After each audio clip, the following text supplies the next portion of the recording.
인공지능이 복제할 수 없는 싱크하는 뇌를 만들어라 라는 주제를 가지고 3장을 한번 요약을 해봤습니다. 자, 보시면 여러분들이 알만한 분들이 지금 보입니다. 소크라테스, 플라톤, 아리스토텔레스부터 쭉 나오지 않습니까? 밑에는 공자, 맹자 뭐 쭉 나오고, 이런 분들의 공통된 점은 천재라는 거예요. 천재인데 무슨 천재냐면 인문학 천재라고 이야기를 합니다.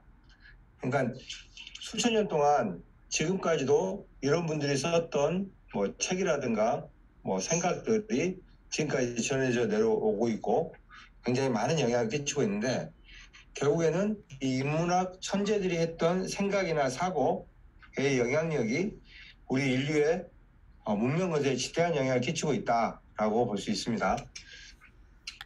이분들이 나왔으니까 아주 간단하게만 한번 살펴보도록 하겠습니다. 좌측에 보시면 소크라테스, 플라톤, 아리스토텔레스는 다 연결되잖아요. 그리스 철학자이고, 칸트 독일 철학자, 또 모나리자 최후의 만찬 그렸던 레오나르도 다빈치 이탈리아 사람입니다. 하이젠베르크는 독일의 물리학자고, 전 시간에 나왔잖아요.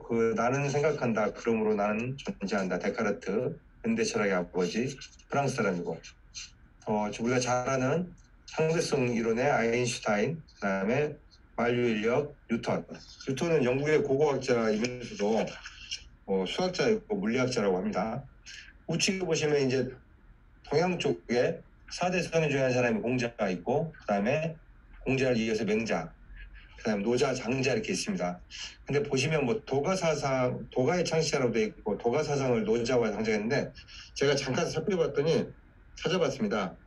도가사상이라는 것은 사람들이 인위적으로 만든 각종 제도와 문명을 자연의 순리에 어긋나는 것으로 여기고 무의자연으로 돌아가 자연의 순리에 따라야 한다고 주장하는 사상이라고 합니다. 자, 보시면 한 분 더 보이죠? 물음표가 하나 있습니다. 누구일까요? 여러분들이 상상 속에 또 한 분을 넣어줘도 되고, 사실은 우리가 만약에 이런 사람이면 좋겠다, 희망상, 그래서 우리나라에도 이런 사람이 있으면 좋겠다는 생각에서 한번 넣어봤습니다. 자, 위에 페이지가 제가 올려놨어요. 144페이지 조그맣게 올려놔 있거든요. 보시면 먼저 저는 이제 그림이랑 책 속에 있는 내용들을 간단하게 요약을 했는데요. 생각을 굉장히 하고 있는 모습입니다. 우측에서 막 시계가 돌아가고 있고. 자, 인문학을 한다는 것은 인류의 문명을 건설한, 아까 살펴봤던 그런 인문학 천재들의 생각과 만난다는 의미다라고 이렇게 정의가 되어 있습니다. 다시 밑에 보시면 천재들이 생각하고 깨달은 방식으로 나와 너와 우리의 세계를 본다는 것이다. 그리고 지금 내가 속한 사회와 세계, 문명을 초월하는 생각과 깨달음을 얻어서 새로운 생각과 문화와 문명을 인류에게 제시하는 것이다. 그러니까 단순하게 인문학을 공부한다는 것은 지식을 쌓는 게 아니고, 그런 인문학 천재들이 했던 사고방식, 생각을 배운다는 거죠. 그리고 그런 사고방식을 배워서 또 하나의 새로운 생각을 해내는 거. 그래서 이게 이제 우리의 삶 속에 적용이 되는 이런 것을 의미하고 있다. 자, 그렇다면 이런 어떤 인문학 천재들이 했던 생각을 하기 위해서는 어떻게 해야 하는가 라는 문제가 계속 이 책에서 지금 언급되고 나오고 있습니다. 자, 보시면 그러기 위해서는 우리는 생각하는 힘을 키워야 된다. 이게 핵심인데, 좌측에 보면 뇌 구조지 않습니까? 뭐 엄청나게 수학 공식도 써 있고 하긴 한데, 자, 이 책 속에서는 생각의 힘은 사람의 운명을 바꾸는 힘이다. 그래서 인간들은 하루에 6만 번의 생각을 한답니다. 엄청나게 많은 생각을 하는데 그 중에 95%가 어제와 똑같은 무의미한 어떤 생각들을 하지 않느냐라고 이야기를 합니다. 실상 그런 것 같습니다. 우리가 이게 살아보면 고민이라든가 어떤 이런 것들도 했던 고민을 똑같이 반복하고 있는 것 같고, 어떤 문제가 있어도 해결되지 않는 문제를 가지고 계속 고민하고 있지 않냐라는 것 같습니다. 그래서 당신이 삶이 혹시 문제투성이라고 생각이 들면은 원인은 간단하다. 당신이 어제와 똑같은 생각을 매일 6만 번씩 되풀이하기 때문이다라고 저자는 이야기를 하고 있습니다. 마치 고장난 시계처럼 과거에 정지해 있기 때문이다. 즉 생각은 머리와 마음으로 하는 것이다. 그래서 당신이 지금부터 온 머리와 마음을 다해서 매일 6만 번씩 생각을 하는데 천재들처럼 생각을 한다면 과연 당신의 삶은 어떻게 바뀔 것인가 라는 질문이 이렇게 들어오고 있습니다. 자, 그런데 이 인문학을 제가 하기 위해서는 열심히 이제 공부를 해야 되겠죠. 근데 현실적인 문제에 부딪힐 수가 있다는 거예요. 이 책에서 보니까 생각하는 힘을 키우기 위해서 우리가 열심히 인문학 공부하지만 다른 일 안 하고 공부만 할 수 없다는 거죠. 그러다 보니까 어떤 문제가 봉착되냐면 현실적인 문제, 먹고 사는 문제를 어떻게 해결해야 되냐라는 문제가 또 이렇게 책에서 나옵니다. 그러다 보니까 인문학과 어떤 물질과의 관계 아니면 인문학을 하면서 내가 직접 많은 시간을 쓰고 있는 일과의 관계 이런 문제를 좀 언급을 하고 있는데요. 먼저 이 물질에 대해서 한번 살펴보면 이 책에서는 예를 들어서 공자나 명자나 소크라테스 이 세 사람들은 물질을 어떻게 바라보았을까? 라는 질문을 합니다. 결론은 초월적인 태도를 가졌다. 이분들이 가난하게 살고 부자로 살고 이게 중요한 게 아니고 돈에 대해서 초월적인 태도, 돈을 바라보는 태도가 다르다. 그래서 돈의 소중함은 세상이 가르쳐줍니다.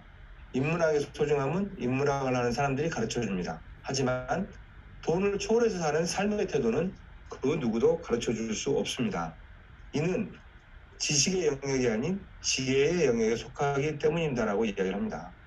그래서 그들의 말과 글이 아니라 정신과 삶을 배워야 한다고 이 책에서는 이야기를 하고 있습니다.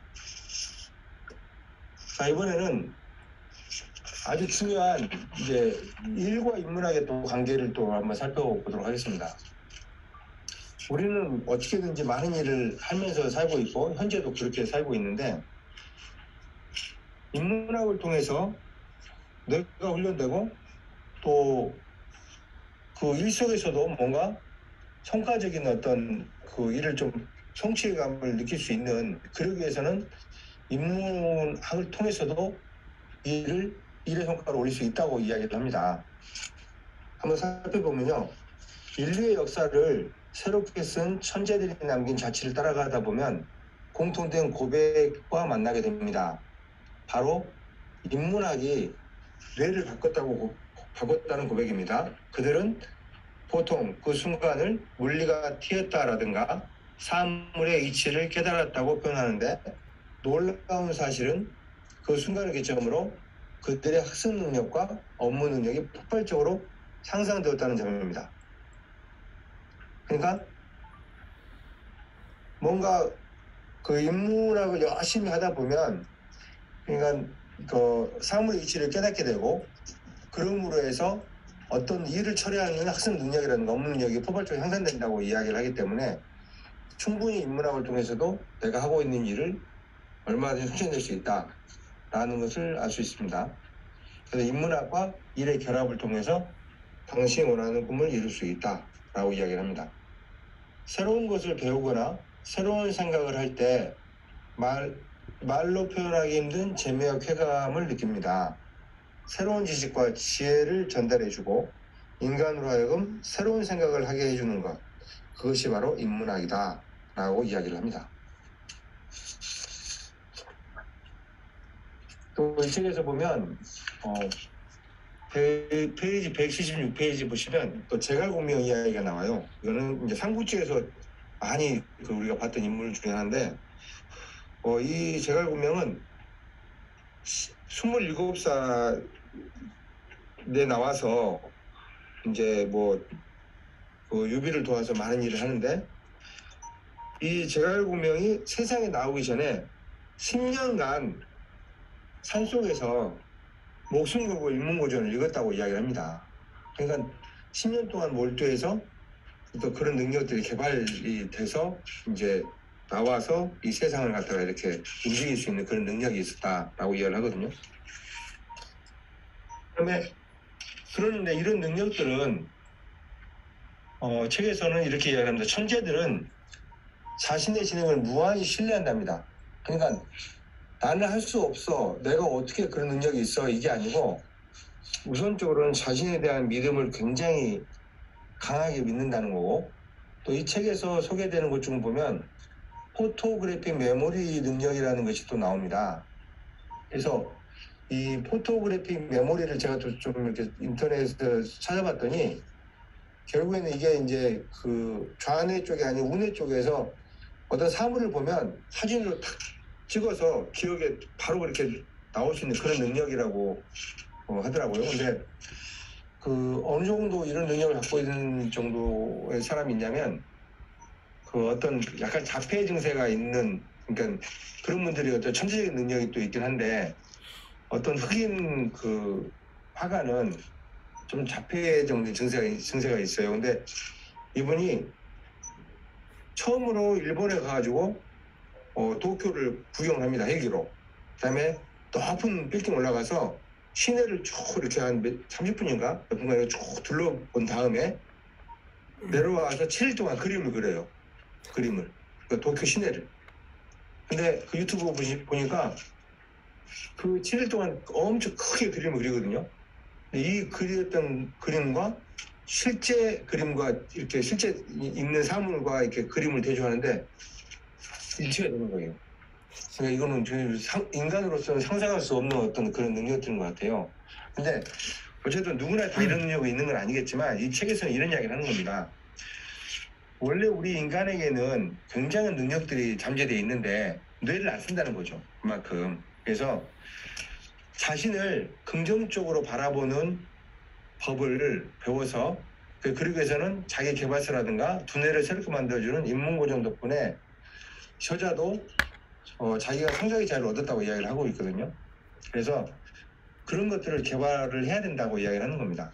그래서 인문학으로 두뇌를 단련하기 전에 지능을 무한히 믿는 연습이 필요한 것이고, 그러면 방금 이야기했던 이런 포토그래피 메모리 능력도 자연스럽게 회복될 수 있다라고 이야기를 합니다.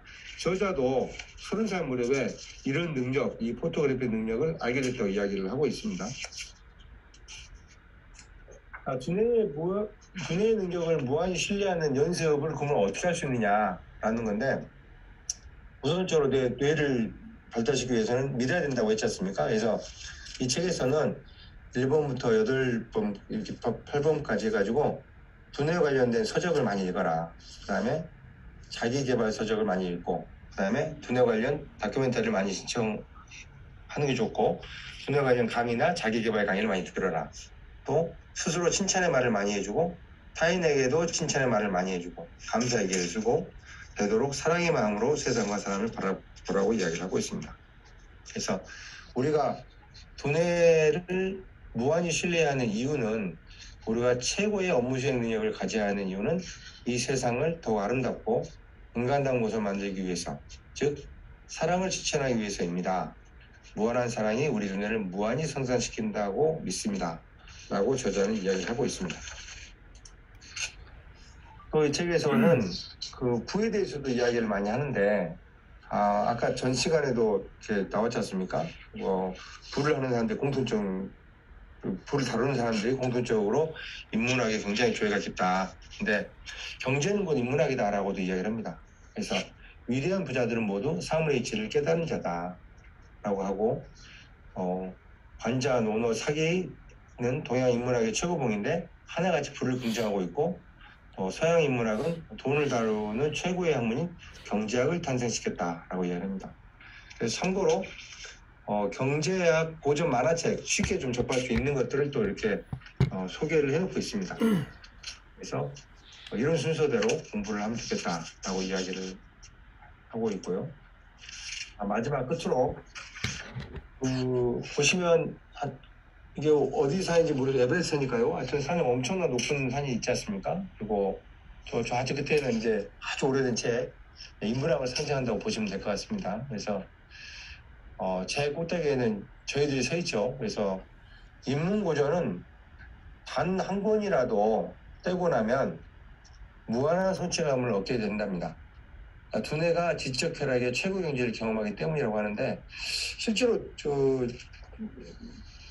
이렇게 요즘에 이제 인문학 이렇게 관련된 걸 하다 보니까, 이거 책을 읽다 보니까 클래식을 들으면 좋다. 그래서 잘 때 좀 클래식, 제가 트로트를 좋아해서 트로트를 듣고 자다가 뭐 클래식도 한번 들어보기도 하고, 습관이 오는데 엄청 좋은 거예요. 아, 이렇게 좋구나. 나 왜 몰랐을까? 이런 거. 그다음 책을 읽다 보니까 또 우리 정수영 대표님처럼 뭐 책을 사게 돼요. 뭐 아우쿠스티누스의 고백록 책을 샀거든요. 아까 보니까 천재들이 읽는 필독서라며요. 근데 잘 이해가 안 되는 거예요. 지금 읽고 있는데 이런 것들.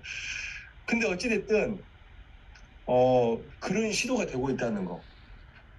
그래 참 그래서 아까 변화되는 거죠. 우리 이은상 대표님 아까 말한 것처럼 뭔가 이렇게 인문학을 하다 보니까 시간도 좀 그렇게 써야 되는 것 같고, 그러니까 시간을 아껴 써야 되고, 나는 언제 이런 책을 언제 따라가냐고. 그러니까 책을 아껴서 공부하게 된다라는 생각도 들고, 자, 인문고전 독서를 한번 시작하면요 평생 계속되는 경우가 일반적이랍니다. 그래서 최고 경지의 지적 쾌락에 서서히 중독되어 간다고나 할까요? 라고 책에서 이야기하고 있고, 인문학을 한다는 것은 다시 한번 또 나오네요.